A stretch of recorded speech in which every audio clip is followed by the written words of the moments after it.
Hello friends, good morning. Today we are going to discuss here the practical of the DC motor brake load test.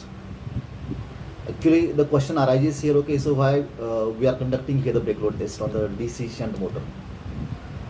Generally whenever we are considering here the brake load test, it is also called as the direct loading test. The question may be asked in the POE, okay, so suppose we have the different, say, three machines. Capacities 2 HP or 2 kilowatt, second capacity is 20 kilowatt, and third capacity of the motor is something say 200 kilowatt. We have the option that we can conduct here the Swinburne test, we can conduct here the Hopkinson test, and we can conduct here the brake load test.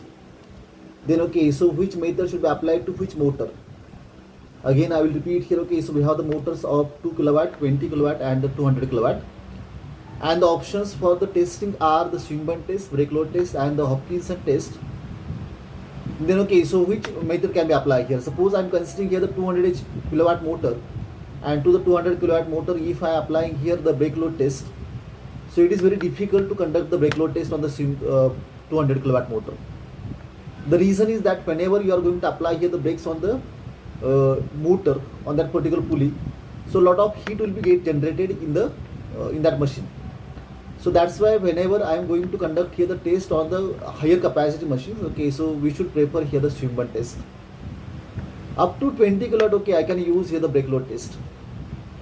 Actually in the brake load test we are applying here the brakes, and okay, we are calculating here the torque, and finally we are calculating here the output power.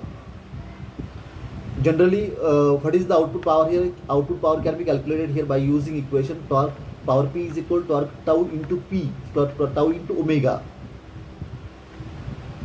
Yes, okay, so what is torque tau here? Okay, how to calculate here the torque? So if I have the torque will be equal to the force into radius, and okay, what is the force here? Okay, so we are going to apply here the force on the motor. The brakes will be applied here, and brakes can be calculated in the terms of force.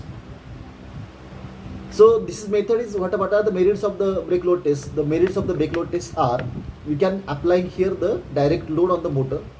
So that's why we will get here exactly the efficiency of the machine. Means we are going to calculate here the output. Once we have the output of the motor, we calculate here the output of the motor. We have the input of the motor, then directly I can calculate here the efficiency, and okay, the losses can be calculated here. In case of Swinburne test, okay, so though we are measuring here the efficiency, though we are calculating here the efficiency, but it is indirect loading test.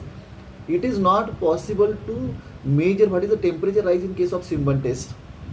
Though this method can be applicable for the 200 kilowatt motor, but it is not the